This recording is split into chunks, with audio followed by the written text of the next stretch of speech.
안녕하십니까? 하느님 법무사입니다. 현대사회가 될수록 빚으로 고통당하는 많은 사람들이 있습니다. 저희 법무사 사무실을 찾아오시거나 전화로 상담하시는 분 중에 어떻게 하면 이 채권자의 빚 도축에서 벗어날 수 있을까라는 상담을 하시는 분들이 많이 있습니다. 그래서 개인회생과 관련해서 개인회생을 하게 되면 어떤 좋은 점이 있는지 또 나쁜 점이 있는지에 대해서 간략하게 설명을 드리겠습니다. 첫 번째 좋은 점은 원금과 이자를 포함해서 채무 탕감이 가능하다는 사실입니다. 물론 개인회생 신청을 하게 되면 원금을 기준으로 해서 변제가 이루어지게 됩니다. 원금을 변제를 다 하지 못한 경우에 나머지 변제하지 못한 원금과 이자는 36개월의 변제가 끝난 후에 탕감을 받게 됩니다. 두 번째, 강제집행을 통하여 강제집행 및 빚 독촉에서 해방이 될 수 있습니다. 개인회생 신청을 하게 되면 채권자들로부터 수많은 독촉과 협박을 받게 됩니다. 그러면 채무자는 굉장한 고통에 시달리게 됩니다. 통장을 압류당한다든가 살림살이를 압류당하는 경우가 있습니다. 이런 경우에 이런 채권자들로부터 빚 독촉이나 압류를 막기 위해서 개인회생 신청을 하면서 동시에 금지명령 신청을 하게 됩니다.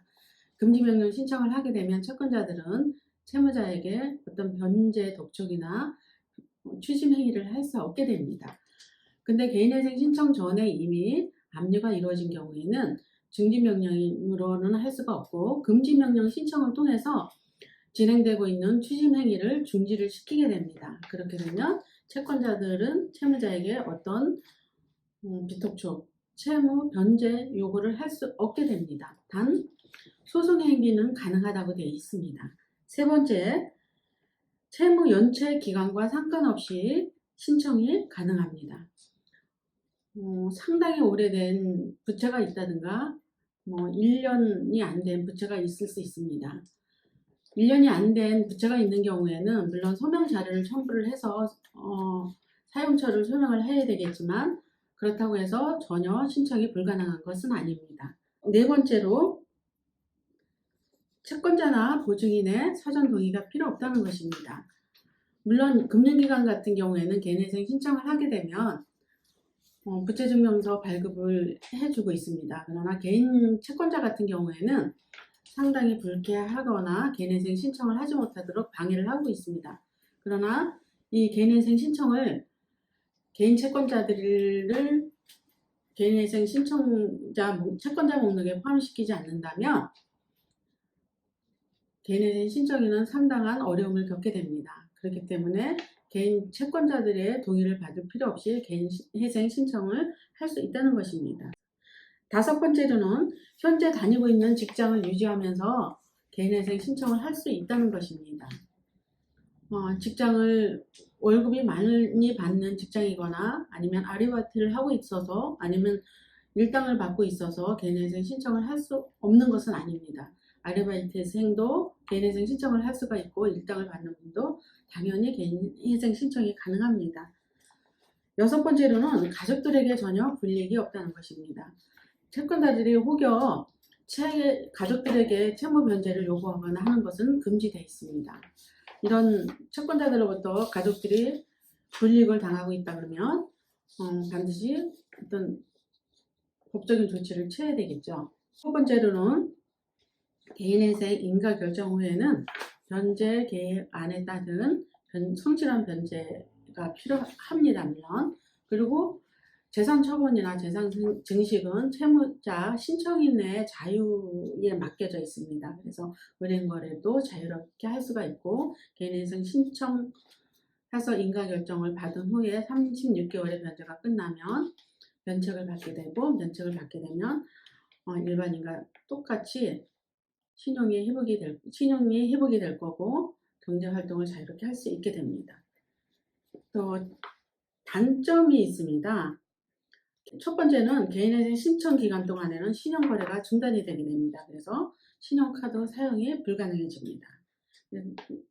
물론 요즘 현대 사회이다 보니까 신용카드를 많이 사용을 하게 되는데 개인회생 신청 기간 동안에는 신용카드 사용을 자제할 필요가 있겠죠.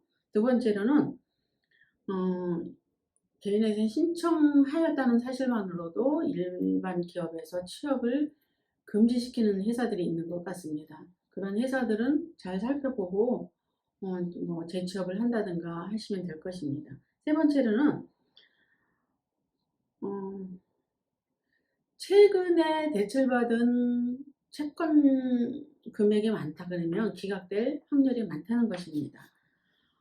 개인회생 신청을 위해서 채권 금액을 늘려서 대출을 많이 받았다고 한다 그러면 부실한 채권 개인회생 신청이 될 수 있기 때문에 기각될 확률이 높습니다. 네 번째로는 개인회생 절차가 굉장히 복잡하다는 것입니다. 물론 개인 스스로가 많이 연구를 해서 개인회생 신청을 할 수 있겠지만 법원에서 요구하는 서류들이 너무나 복잡하고 많은 서류를 요구하다 보니까 신청인 본인 스스로가 개인회생 신청을 하기에 상당한 어려움을 겪고 있습니다. 개인회생 신청을 하면서 물론 단점도 있지만 장점이 더 많기 때문에 개인회생 신청을 통해서 빚으로